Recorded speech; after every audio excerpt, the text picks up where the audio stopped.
বাংলাদেশের ব্যাংকিং ইতিহাসে একটা দুর্দান্ত ঘটনা ঘটতে চলেছে, আমরা সবাই জানি। এই খাত ধসে পড়েছে। আসলে বিগত সরকারের আমলে ব্যাংক খাতটিকে মূলত ইচ্ছে করে ধর্ষণ হয়েছে। বেসিক ব্যাংক ধ্বংস করেছে আব্দুল হাই বাচ্চু, এসালম ধ্বংস করেছে অনেকগুলো ব্যাংক, এবং এখানে আমি মনে করি সরকারের প্রত্যক্ষ প্যাট্রোনাইজেশন ছিল। কিন্তু আমার প্রশ্ন হচ্ছে, একটা দেশের ব্যাংকিং খাত এভাবে কেন ধ্বংস হলো? সে যা হোক, যেভাবে ব্যাংকিং খাত ধ্বংস হয়েছে এটাকে ফিরিয়ে আনা, এটাকে ইফেক্টিভ ওয়েতে এফিসিয়েন্ট করা এবং সবগুলো ব্যাংকে ওয়ার্কেবল করা নট দ্যাট ইজি। এখনো অনেকগুলো ব্যাংক আছে যেখানে 1 লাখ টাকা গ্রাহক উঠাতে গেলে 5,000 টাকা পায়, এরকম অভিযোগ অনেকেরই। বিশেষ করে ইসলামী ব্যাংকগুলোর অবস্থা বেশি ভালনারেবল। এরপর বর্তমান সরকার ক্ষমতায় আসার পর বাংলাদেশ ব্যাংকগুলোকে সচল করার জন্য, দুর্বল অবস্থা থেকে সবল অবস্থায় ফিরিয়ে আনার জন্য অনেক প্রচেষ্টা নিয়েছে। কিন্তু ব্যাংকের মূল শক্তি তো ডিপোজিট, যে ডিপোজিট পরে লোন আকারে চলে যায় বিভিন্ন গ্রাহকের কাছে। এই টাকা যদি ফেরত না আসে তাহলে ব্যাংক ভালো হবে কিভাবে? অনেকগুলো ব্যাংকের অবস্থা এতটাই ভালনারেবল যে বেতন দিতে কষ্ট হচ্ছে।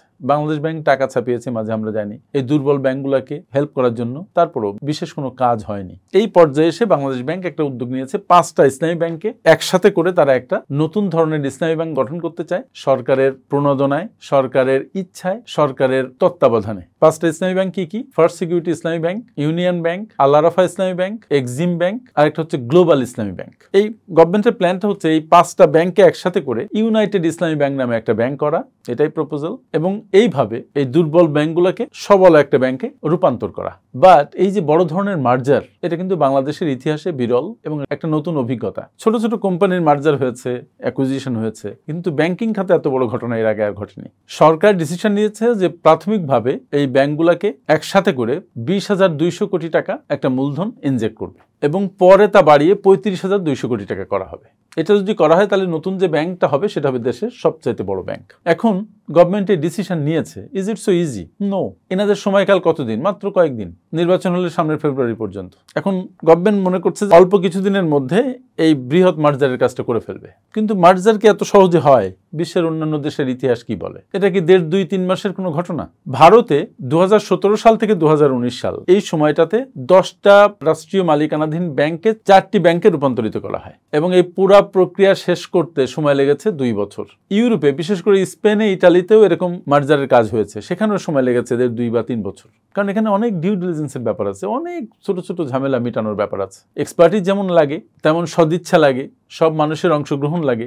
যেগুলো ব্যাংক অ্যাকুইজিশনে যাবে তাদের মতামত লাগে, কোন এমপ্লয়ি কোথায় যাবে, কে কোন পজিশনে যাবে, কাদেরকে বাদ দেওয়া হবে, কাদেরকে রাখা হবে, নতুন যে ব্যাংক হবে সেখানে আসলে ম্যান পাওয়ার রিকোয়ারমেন্ট কেমন হবে, কাউকে গোল্ডেন হ্যান্ডশেক দেওয়া হবে কিনা, এরকম নানাবিধ বিষয় আছে। সেজন্য বলা হয় যে যদি অল্প সময়ের মধ্যে বাংলাদেশ ব্যাংক মনে করে এটা মার্জার শেষ করে ফেলবে, তাহলে এটা খুব একটা বোকামি হবে এবং ব্যাংকিং সেক্টরকে আর একটা ঝুঁকির মধ্যে ফেলে দেওয়া হবে। কর্মচারীদের ভবিষ্যৎ কি হবে? 5 ব্যাংক মিলে তো অসংখ্য অসংখ্য কর্মচারী, বিভিন্ন লেভেলের কর্মচারী, কেউ দক্ষ, কেউ বেশি দক্ষ, কেউ কম দক্ষ, কেউ অদক্ষ, কেউ কম দুর্নীতিবাজ, কেউ বেশি দুর্নীতিবাজ, কেউ মোটেও দুর্নীতিবাজ না, কেউ উদ্যোক্তা পরিচালকদের লোক, কেউ কারো লোক না, আবার কেউ নতুন যারা আসবে তাদের লোক। এই বিভিন্ন একটা ফ্যাক্টর আছে এখানে। সুতরাং এই সবকিছু যাচাই বাছাই করে, রিকোয়ারমেন্ট হিসাব করে, কস্ট হিসাব করে কোন এমপ্লয়িগুলোকে রাখা হবে, কাদেরকে বাদ দেওয়া হবে, তাদেরকে বাদ দিলে কি প্রক্রিয়ায় বাদ দিবেন, তাদেরকে গোল্ডেন হ্যান্ডশেক দিতে হলে ব্যাংকিং নিয়ম অনুসারে অনেক টাকা পেমেন্ট করতে হবে। এই টাকাই বা কোত্থেকে দিবেন? তারা যে বেকার হয়ে যাবে তাদের সেই বেকারত্বের দায় কে নিবে? তাদের পরিবার কিভাবে চলবে? এদের মধ্যে অনেককে নতুন ডিজিটালি ব্যাংকের সাথে অভ্যস্ত করার জন্য প্রচুর ট্রেনিং লাগবে, সেখানে অনেক এক্সপেন্সেসের ব্যাপার আছে, দেশি বিদেশি অনেক ট্রেনার দিয়ে। সেটা কিভাবে করা হবে? তারপরে গোল্ডেন হ্যান্ডশেক যেটা বলছিলাম যে ভলান্টারি রিটায়ারমেন্ট স্কিম, এটা কিভাবে দাঁড় করা হবে, কতটুকু তাদের বেনিফিট দেওয়া হবে, এই সার্বিক বিষয়াদি নিয়ে সুনির্দিষ্ট পলিসি দরকার। এই পলিসি তৈরি করতেই তো অনেক সময় লাগে। বাংলাদেশে তো এই এক্সাম্পল নাই যে আপনার পলিসি আগেই তৈরি করা আছে। নো, আর এটা 1-2 মাসে হওয়ার কথা না, ইট উইল টেক টাইম।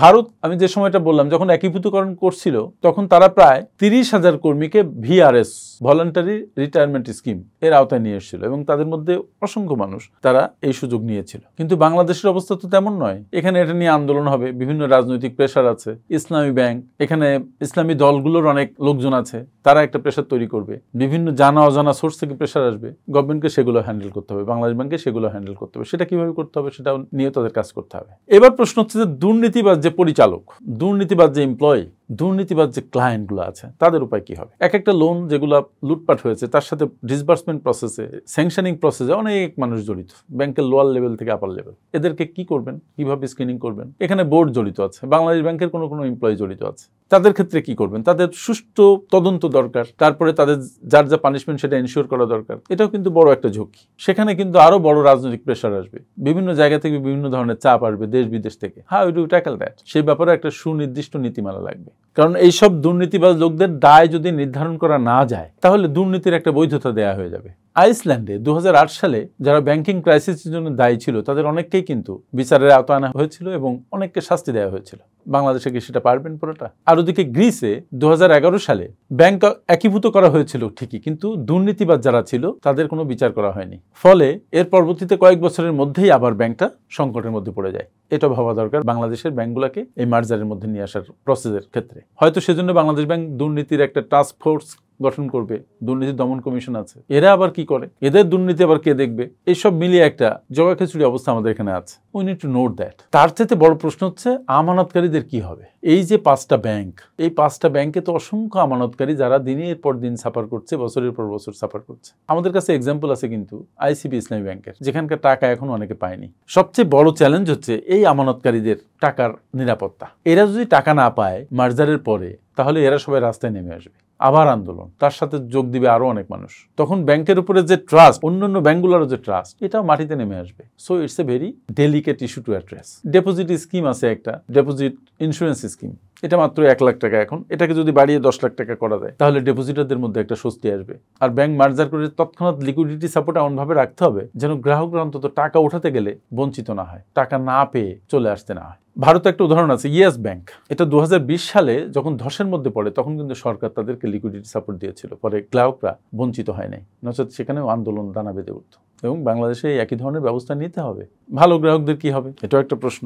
অনেক গ্রাহক আছে যারা নিয়মিত ঋণ শোধ করছেন, আবার অনেক গ্রাহক আছে যারা অনেক ভালো গ্রাহক, লিকুইডিটি সাপোর্ট পেলে ব্যবসা ভালো করতেন, কিন্তু because of the liquidity crisis তারা সেরকম সাপোর্ট পাচ্ছে না। এদের উপায় কি হবে? এদের নতুন ব্যাংক কিভাবে ট্রিট করবে? এইসব ক্লায়েন্টরা কিন্তু অনেক বড় বিপদ আছে, কারণ এদের লোন কিন্তু অন্য কোনো ব্যাংক কিনতে যাচ্ছে না, টেক ওভার করতে পারছে না। আবার এই ব্যাংক থেকেই তারা ঠিক মতো সাপোর্ট এখন পাচ্ছে না। তাহলে দেখেন অনেকগুলো ব্যবসা, শত শত বিজনেস হাউস, তারা কিন্তু নিচের দিকে নেমে যাচ্ছে। তাহলে নতুন ব্যাংকের পলিসি কি হবে এদের ক্ষেত্রে, সেটা ঠিক করতে হবে। তার চাইতে আরেকটা ইম্পর্টেন্ট প্রশ্ন আছে যে ধরেন এই সরকারের তো মেয়াদ মাত্র কিছুদিন, তারপর নতুন সরকার যখন আসলো ক্ষমতায়, আসবে নির্বাচনের পরে, কারোর ভালো লাগুক না লাগুক, কোনো একটা নতুন সরকার তো ক্ষমতায় আসতে হবে। তখন তারা এই প্রসেসটাকে কিভাবে নেবে? তারা কি এটা রাখবে? আমাদের দেশে তো কালচার হচ্ছে একটা সরকার আসলে আর আগের সরকার সব যা করছে সব বাদ দিয়ে দেয়। তাহলে এক্ষেত্রে কি হবে? এইটা কি চলমান থাকবে? চলমান যে থাকবে সেটার প্রক্রিয়া কিভাবে ঠিক করবে এই সরকার? এটা এনশিওর করা যাবে কিভাবে? এটা নিয়েও তাদের ভাবতে হবে, কাজ করতে হবে। মানে এটা কি সংসদীয় কোনো আইন করে এই একীভূতকরণের একটা বৈধ আইনি কাঠামো তৈরি করতে হবে? করতে হলে সেটা করতে হবে।